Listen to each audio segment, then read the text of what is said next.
Nehantic homelands. This is the first gathering we've had here in 150 years, and we're really pleased to have the chance to be here. I'm David Brule of the Nehantic Tribal Council, and a number of people behind me are also part of the Nehantic Tribal Council. Many of our extended family and cousins couldn't be here. They are out in Arizona and Michigan and Iowa, Arkansas, Massachusetts, so we're representing a good, large, and healthy tribe. So we always begin our gatherings with an offering of thankfulness. We who have returned to our homelands, we are thankful for this beautiful day. We give thanks to our ancestors who have guided us over the generations and who are here with us today. We give thanks for our good health. We pray each day for our Nehantic people and those who are with us in spirit today. We pray for the past 7 generations and for the next 7 generations in whose name we gather today. We give thanks to all living creatures. They are our kinfolk and our teachers. We give thanks for our beautiful forests and shoreline. We give thanks for all the beautiful trees and flowers around us. We give thanks to the river and the ocean that have sustained us. We do not need to ask for anything. All this has been given to us. We give thanks for all good things. Tabotam tamaku uche wame. And now I'll let or ask each of the people behind me to say a word about themselves, and then we will hear from Elspeth. Gee, I guess I'm first. I'm John Pfeiffer. Even closer, huh? Okay. I'm John Pfeiffer. I'm an archaeologist, anthropologist. I am the Old Limetown historian. And we're gathered here on what had been a reservation set aside for the Nehantics back in 1671. You were sitting in a spot that has been occupied by the Nehantics for over 4,000 years. We'll be speaking later, and I'm really glad to see the turnout today. Ray? I'm Chief Ray Tatton. I'm glad to be here, and nice to see you all. Hello, I'm Mark Strickland, member of the Tribal Council, and I just want to say thank you so much for showing up. It is so good after hundreds of years for the Nehantics and the people of Lyme to be back together again. Thank you for showing up.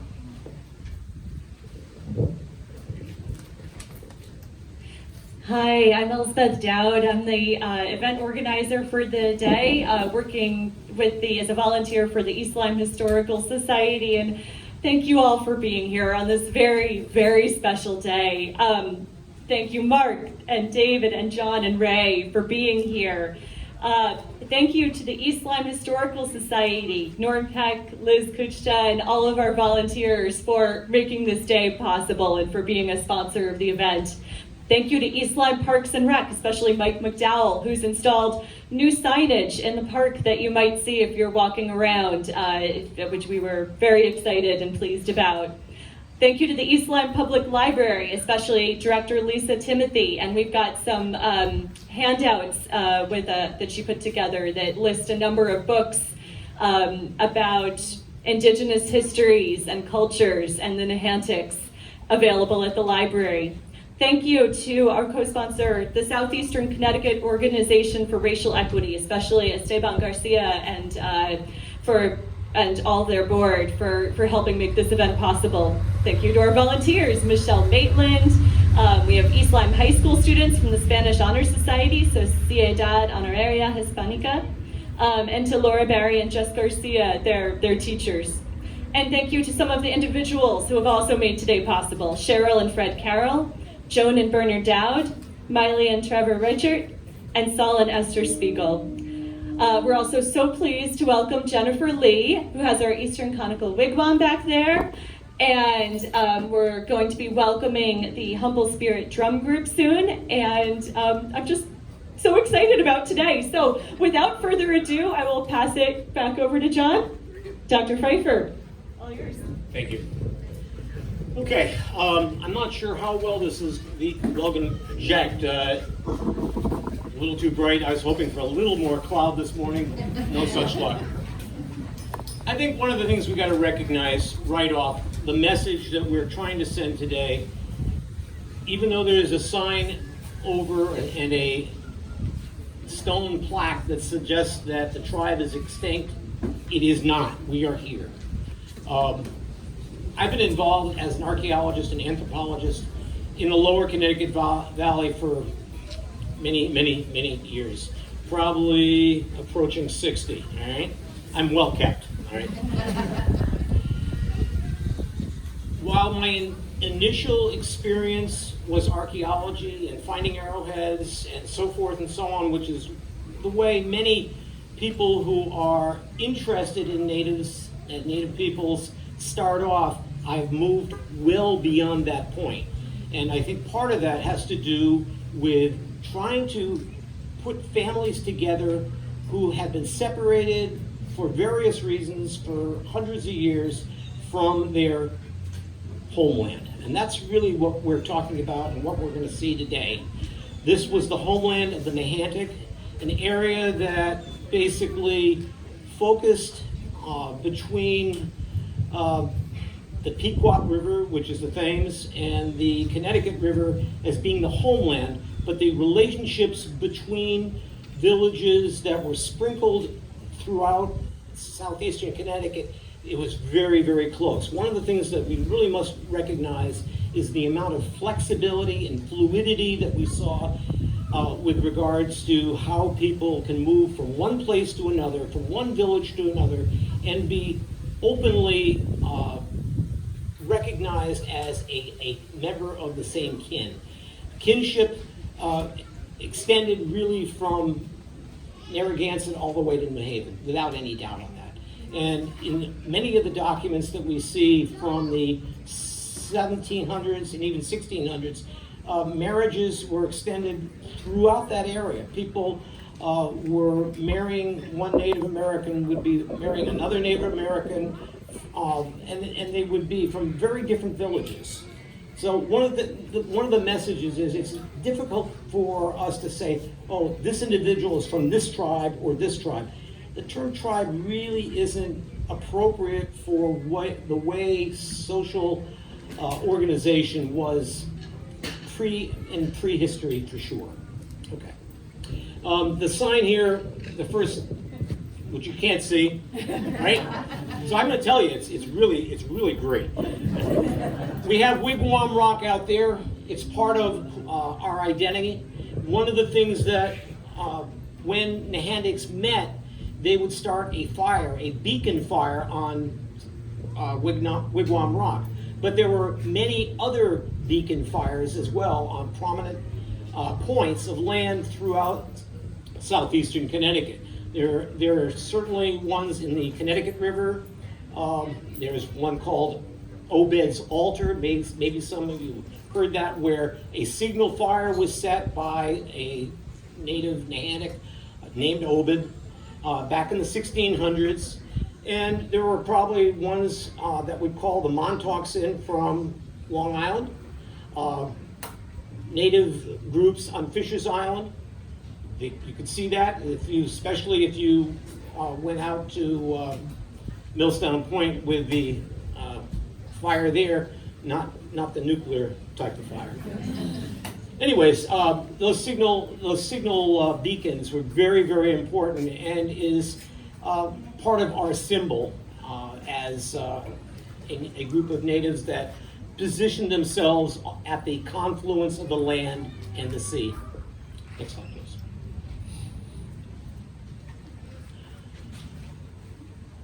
The individuals that were here in prehistory, and I'll give you a little bit of background on that, were basically hunters and gatherers. And I think part of the issue is this was such a rich environment that people flourished and could very easily live off of the resources that were here, whether it was shellfish, whether it was deer, whether it was migratory fowl, birds, ducks. There was certainly a lot of vegetable material, seeds, nuts. And while agriculture was utilized, it wasn't the only bag of tricks that the native population utilized to survive throughout the year. They had really good ways of storing food. They would move around again from resource to resource. Migratory fish in the rivers. They would certainly position themselves on Nehantic Bay for scallops or for shellfish, but also sturgeon, which is another member or another important resource, but also part of our identity. Sturgeon are in the Nehantic Bay and are very important. We have found them both in archaeological sites as well as in various documents that refer to them being important food stores. Next slide. This is just a slide that talks about the core and the periphery of the particular territory, and it's one to remember. Just because a native individual is located in one position one day doesn't mean in the next day they won't be 5 or 10 or 15 miles away at another village. There could be a get-together where people move very freely from one place to another. Now the bad news. In the late 1500s and early 1600s, after we had 50 to 100 years of European contact, not settlement, but contact, this area saw a wave of epidemics. Europeans brought disease to which they had become very accustomed and to some degree immune. But the Native American population in this area was not immune. 98% of the native population succumbed to epidemics in the early 1600s. So when the Europeans finally decided to settle, there were only 250 Nahanics in this area, and they were separated and they'd gone through a very tumultuous time. I think that's something to recognize. We've been through a pandemic ourselves over the last year and a half, and it is nothing compared to what the natives experienced in the late 1500s and early 1600s. Devastating to all aspects of culture. Part of the work that I did as an archaeologist back in the 1980s was excavating some of the sacred sites that the Nahanics had established at that time of epidemics.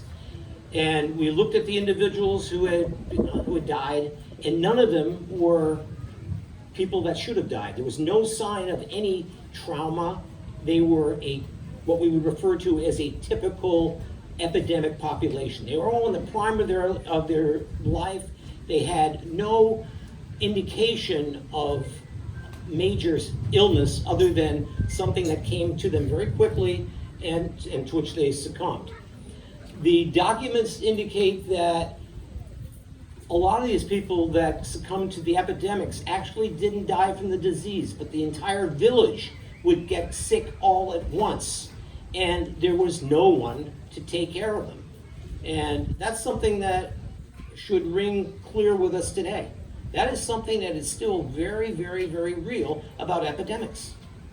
When it goes through an entire group, there's nobody out there to help. That's why many of our clinics or our hospitals are being overwhelmed. That's what it's all about. So there's a lesson that we can learn from what Native Americans experienced 400 years ago, and we need to take that into consideration.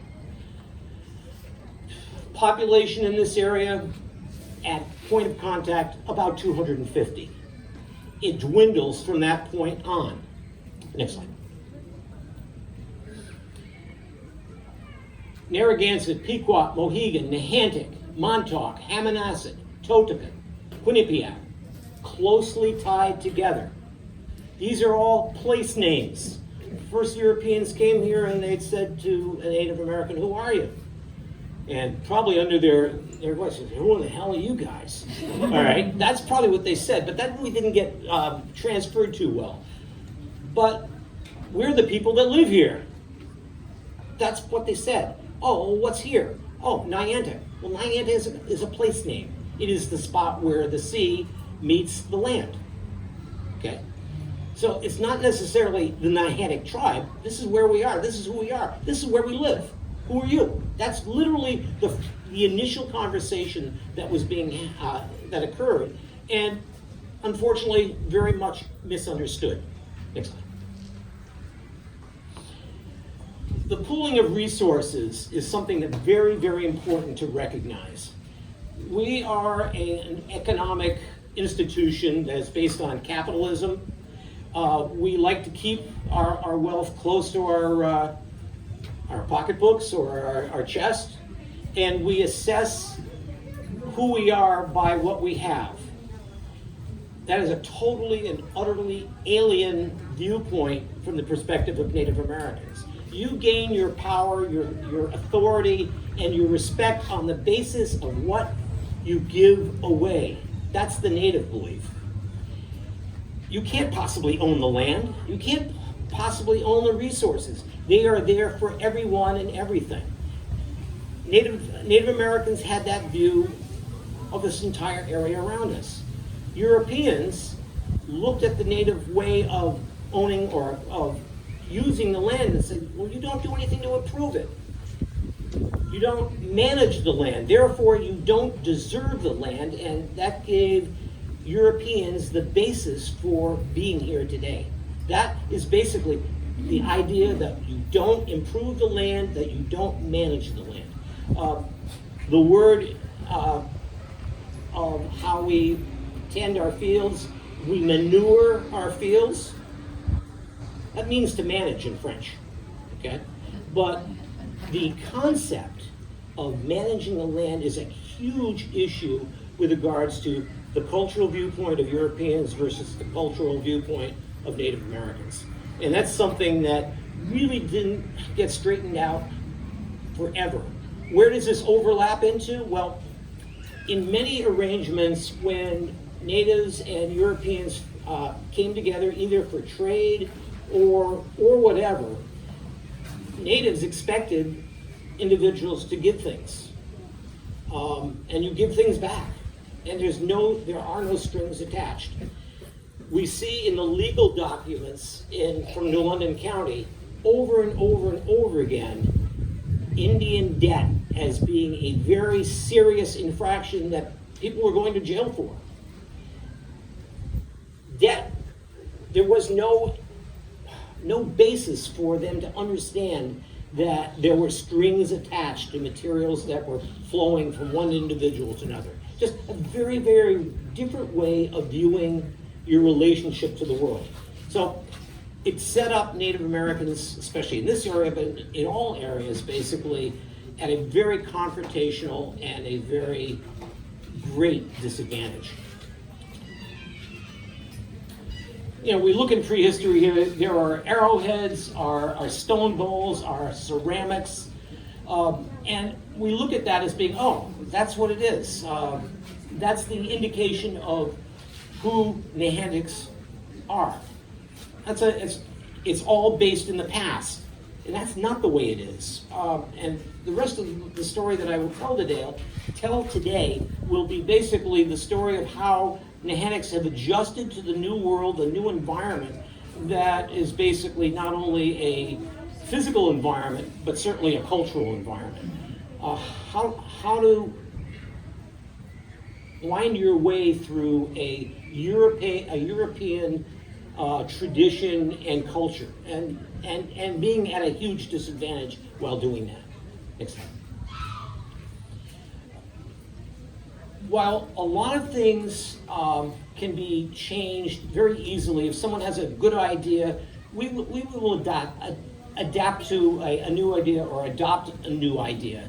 But when it comes to something like what we believe, our religion, some of our very important glues that hold us together, such as the importance of our ancestors. That's something that is very, very, very important and very conservative. We don't change our view of where we are in the world. Our religions are very, very important to all of us here in the room, and certainly within Native American society as well. Our position in the world, from a Native perspective, is we were born into this world, and when we die, we return to the world. We return to the soil of our ancestors, to the grounds of our ancestors. Ancestors are extremely important. They are primary as to why we are here today. If it wasn't for our ancestors, we wouldn't exist. We owe them a tremendous amount. In fact, if we don't pay them respect and believe in honoring them, we are dishonoring ourselves, and worst of all, we can't be true to the Native belief. Ancestors are the key to why we do what we do. We just can't possibly dishonor them. During the early times with Europeans, natives kept on saying, how can the English be so duplistic? Why are they saying one thing and doing another? They're dishonoring their ancestors.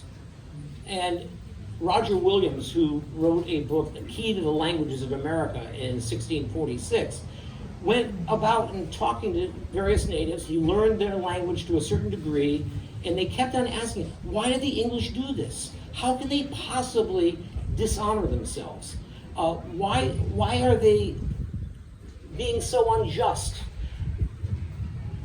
And that is something that is clear from the viewpoint of Native Americans striving for justice, equality, and honoring their word, honoring their ancestors. It's continuous up to this very day. Very, very important. A perspective that I can't overstate. Next slide. Next slide. Burial ceremonialism is extremely important to Native Americans. This area here is part of the traditional Nehantic burial ground that right here at McCook Park, and is a sacred place. And it's very fortunate that it has been preserved as a park. It's public for everyone. We believe in it, and you guys believe in it. It's tremendous. That it is actually preserved the way it is an honor to us all. Next slide. So in 1671, the Europeans, the English established a reservation here, 300 acres of Black Point, and it was surrounding the traditional burial ground, which was right here. So when you see various houses in this area, some of those originally were houses that belonged to the natives. They were sold off in 1868 because there were so few. Yeah, another new one. There were so few natives that they couldn't really make a living on the reservation, and they decided that they really needed to sell the land and move elsewhere. A lot of them died from disease, but those that survived left, but they made the state promise that they would preserve the burial ground, and that was the arrangement that was made in 1868. The burial ground is still here.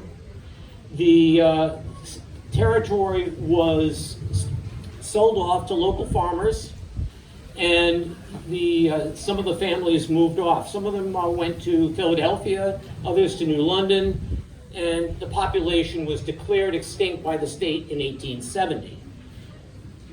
Next slide. That's here on the reservation. Here is a 1761 document that counts about 85 people living here on the reservation at that time. And we can associate several of the families that are now on our list with this actual roll that was done by Ezra Stiles, who was one of the presidents of Yale University. Next slide. Fine. Next. Now I put that there. One of the things that is really important to recognize is, even though the natives were probably dealt a poor hand, they never stopped believing in the ideals of America. They believed in justice. They believed in equality. And they participated in almost every military action, with the exception of the Mexican War. It's the only war I cannot document Nehantic participation. All the other wars from 1676 all the way up to Afghanistan, there have been members of Nehantic fighting either for the king or later on America. And here is a slide from the war of the French and Indian War in 1755, and the men that are indicated here, there was a 50% mortality. Over and over again, during this period, the colonial authorities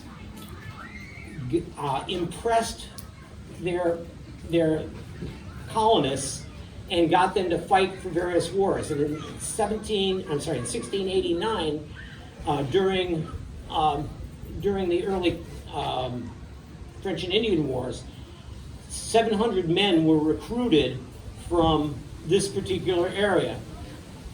70% of them were natives. The recruitment was pretty stiff.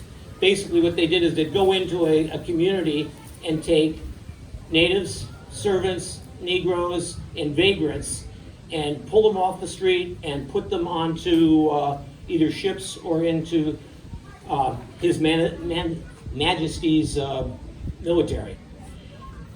Didn't only do that to natives, but also did that to able-bodied men. As an example, 20% of the men in New York City in 1757 were yanked off of the street in one night.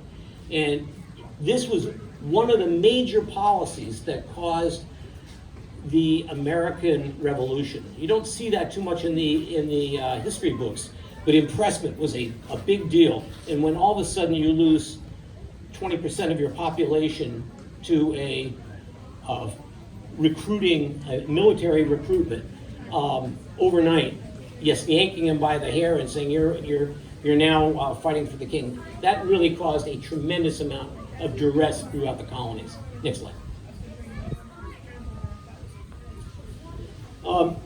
In 1676, this is King Philip's War, and this is really one of the last-ditch efforts by natives of New England to try to remove the European encroachment into this area. It was not successful, but there were so few colonists that could actually fight.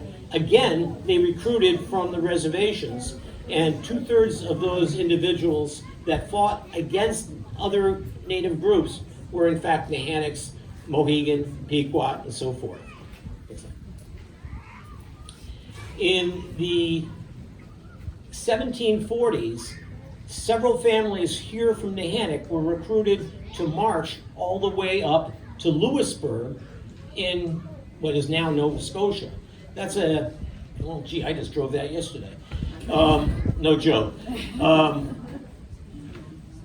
That's about 800 miles, all right? They did that in about 30 days from here and actually took the fort at Lewisburg. And they took it from the French. Sobuck, Nonsuch, Tatton, Lethico. These are the names that we see on the rolls that are maintained for the military, they are coming from here and going all the way up to Eastern Canada, or what was to become Canada. Next slide. That is over and over again, I can't, again, overstate the amount of Native men that are being taken off to war and fighting for the king. This is something, and then, then the American cause. There's a reason why the population of Nehantics and other groups in this area decreased so rapidly. And, with mortality rates of 30, 40, and 50%, you're just not, you're going to lose your group pretty quickly. That's what happened, particularly here. By the end of the revolution, the reckoning by the natives here was, we've got several alternatives. We can maintain the reservation and stay here, and some did. We can, basically, next slide, we can go and merge with the white population here and become part of the local population, I guess what we call, what do we call them, Yankees, swamp Yankees, all right? And a lot of us in the community, in this community, have in our background Native heritage. There's a reason for that. A lot of natives decided that, okay, we're gonna merge and be part of the white community. Some of the population went to central New York, a place called Brothertown in Oneida County, in Oneida country, and then moved again out to Brothertown in Wisconsin. That would be after the Revolution, the late 1700s and right into the mid 1800s. So you got a Brothertown contingent. You also, and finally, you have a group of people that left the reservation and kind of went to opportunities in urban areas, working either in mills, in areas that were cutting lumber. That seems to be a major endeavor. Also working as stevedores aboard ship. What's interesting about this urban population, and one of the ones that we've discovered was in Middletown, they were seeking opportunities and jobs that they couldn't possibly get in this particular area. They went to areas that were producing munitions. Connecticut was, and so was Massachusetts, a huge arms producing region, utilizing water power. And many of the natives, in fact, families that we have within the group today, were working mills and owned their own sawmills and blacksmith and foundries and things like that. So that's a very important way of starting to become part of a industrial urban population. And that is where many of our present members of the Nehantic have come from. They've been in those urban areas, in industrial areas, and working various important manufacturing jobs. Next slide. Next slide. That slide just discusses these stone marker out there of the 1870 tribe being extinct. And that's true. On this reservation here, the people left and the state sold the property in 1870. The Oneida Brothertown was set up by Samson Occam, who was a minister, and natives from Charlestown, Groton, Stonington, Nehantic, Farmington, Montauk, and Mohegan moved out. Not everybody, but these people who were Christian and decided that they really couldn't make a living here on the reservation or on their reservations, moved out to central New York and then out to Wisconsin. Next slide. The population that was local, well, Gunge area and Lyme, here along Nehantic Bay, had Lyme, Old Lyme, New London. These people that moved off the reservation didn't move very far away and became part of the lower Connecticut Valley Swamp Yankee community, no doubt about that. And it's kind of interesting to see that now we're starting to get information about these people. So, gee, you know, my grandfather said that I had some Indian blood, you know, and we're starting to try to figure out exactly what that process was. What that really means is a tremendous amount of genealogical work. You know, while I started off as an archaeologist, I do more genealogy today, tracing families, than I do actually moving dirt, which is probably a good thing. The other thing I think that we have to recognize is while the times were really tough in this area, people said, well, I got to move off because I can't get a good job, or I can't get any job. It got to the point where natives were so destitute that they couldn't support their own children, and they let their children out as indentured servants for a period of time, from like age 7 to age 21, and the family that took them on would have the responsibility of feeding them, and the other responsibility that they had, which was a contract, was basically they had to be able to read the Bible, and you had to give that child, when they left, a set of good clothing.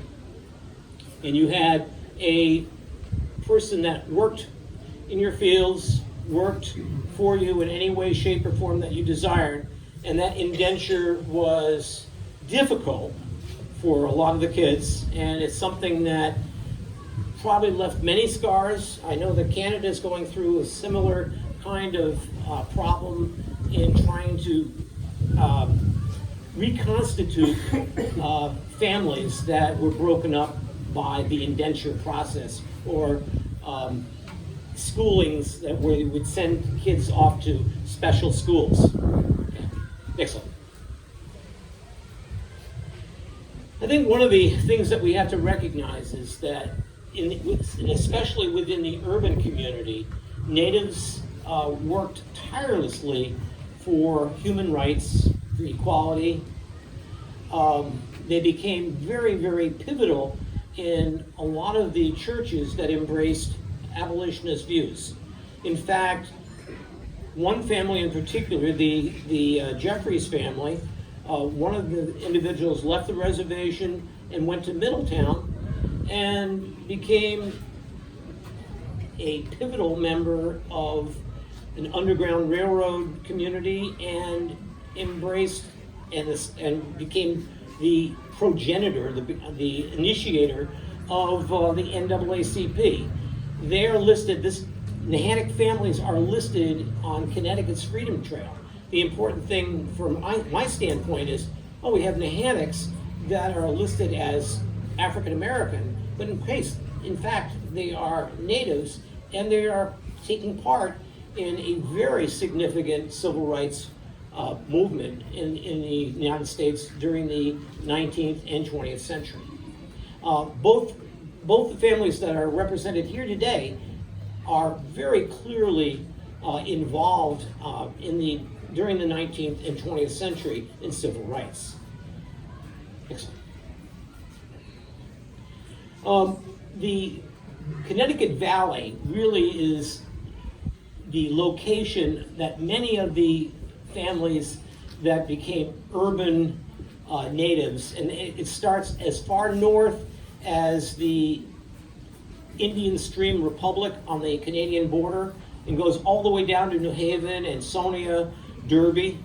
All the towns and industrial centers were occupied by Nehanics, but also other natives, and they formed small enclaves or communities within these cities, so that during the day they'd go out and work, but in the evening they'd all kind of hang out together.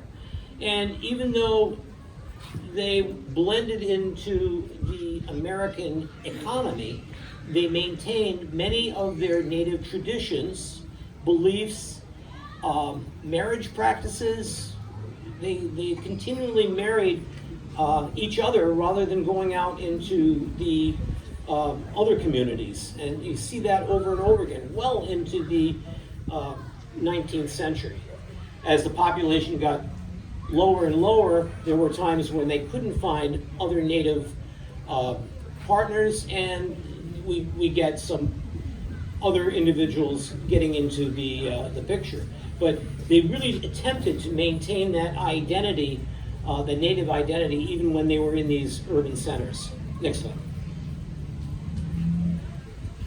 So I think the message here is that Nehantic continually adjusted to a changing environment, and very much a social environment, an environment that had a lot of individuals coming from new areas, new ideas. They gave up in many ways some of their appearances of the 17th and 16th century and took on the lifestyles of contemporary times. You've got to look at any culture as adapting to the environment in which they live.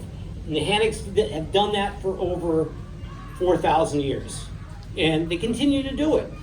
We're here today with all of us, you know, and that's important to recognize. We're here, we've adapted, we don't look the same as we did 400 years ago, and I don't think too many of the Europeans look like Puritans.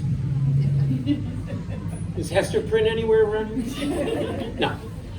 So I think that message is you've got to understand that. Our illustrious President Trump said they don't look like Indians. He said that when the Pequots and Trump were competing for a casino, I think in Bridgeport. But I mean, and I don't blame him for that. It's the stereotype that has been established. And we've got to recognize that not all Indians, quote, are going to look like Jay Silverheels. Tonto? Okay. But those stereotypes do permeate a lot of literature, a lot of I keep on thinking of Disney cartoons. The other one that I think we really have to look at is oh, great. A long trip.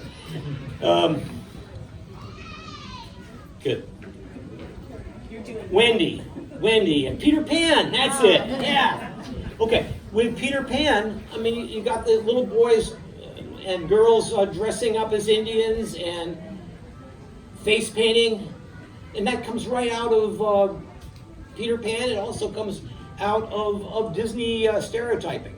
And those become part of what we experienced in the 50s and 60s in a lot of our literature, our television, and it helped us form a stereotype that is not real. And I think we have to appreciate that. Natives, just like everybody else, are changing day in, day out, adjusting and adapting. Nehanics are still here. They don't look like they did 400 years ago. Hey guys, I drove, I don't know, several thousand miles over the last couple of days. I'm done.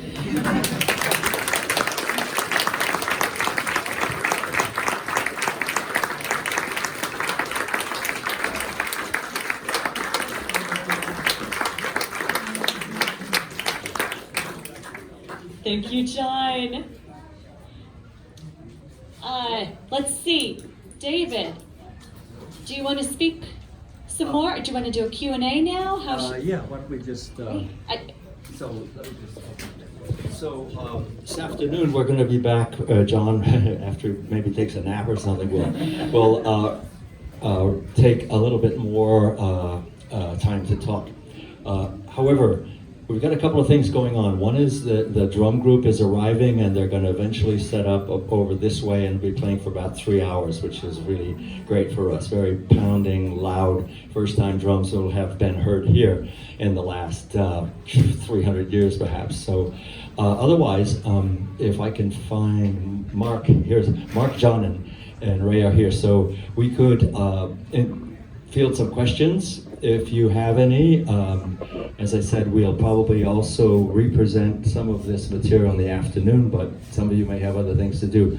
But if you have any questions, I think now would be the time to raise your hand and let us hear what you have to say. I don't know how far I can take this mic, but go ahead. I'll just stand up. Good morning, everyone. And I really have been welcomed by Pfeiffer's words. I'd like to speak to the chief privately in a minute, because I have an artifact here. But the question is, there is the Eastern Nehantic and the Western Nehantic.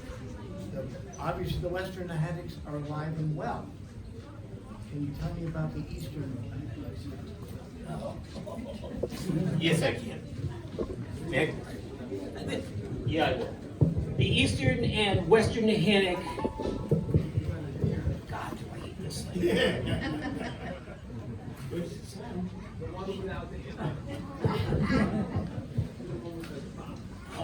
A little thing aside, all of us, with the exception of Mark, have flip phones, okay?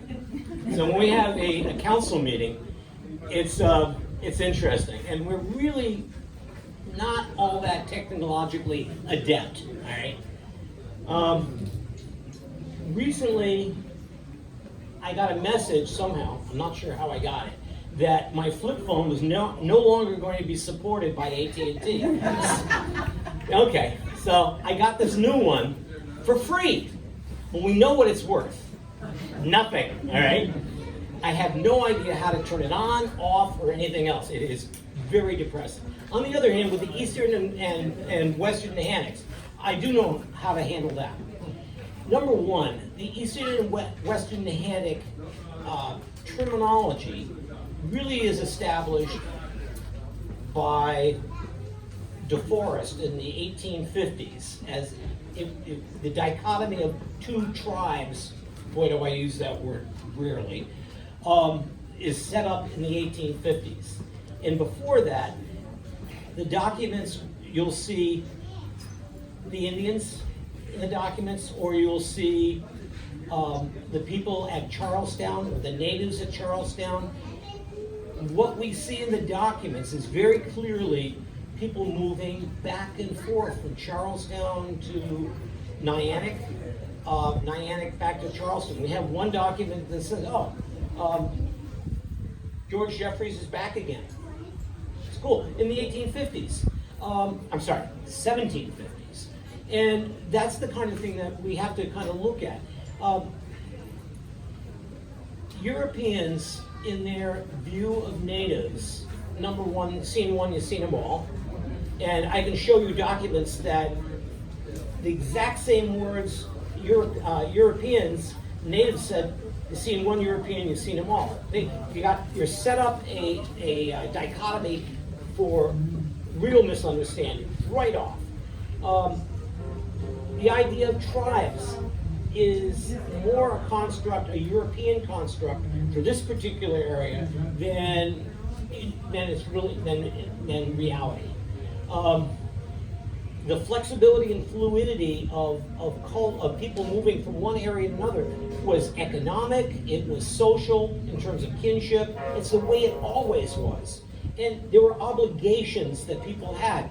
Hey, I gotta take care of my cousin, I gotta take care of my grandmother, or my kin relations, or my train. I think that's part of the story, okay? So there's when I put the territorial map together, what I really did there is I said there's a core where people kind of hang out over and over again, but there's also a periphery where people are moving back and forth all the time. And that's certainly the case between eastern areas, Charlestown, and Nehantic for the two groups. And I don't think that it is really two groups. I think it's one group, and they share resources and go back and forth from one village to the next, and they will get their wife from another village or their husband from another village and move around, and that's the way the process really was. So, unfortunately, we are left today with historical accounts that don't serve the history as well as we wish it did. Okay? Does that help you with that? It does. The artifact comes from Fort Minute Okay. in Tucson Park. Yep. And I had no idea how to approach the Narragansett. Let me tell you something about, one of the, yeah, well, let me tell you something about the relationship between the Narragansetts and the Nehanics. During two occasions, early in the 1600s, Niantic reached out to their cousins and said, hey, the English and allied forces, Mohegans, are going to come and thump the Pequots. Cousins, brothers, sisters, come with us to Nehantic. That's in 1637. And 46 families from Pequot came here. And the colonial authorities were very upset about that because they wanted to eradicate the Pequot. Okay, but the document is very clear as to the relationship between Nehantic and Pequot. These people are very closely allied and related. During King Philip's War in 1675-6, the same thing happened, and the English then attacked the Narragansetts, a preemptive strike. The English were sure they were going to come and get us, so they attacked. The English attacked the fort in Nehantic. I'm sorry, in Narragansett, and killed over 500 people.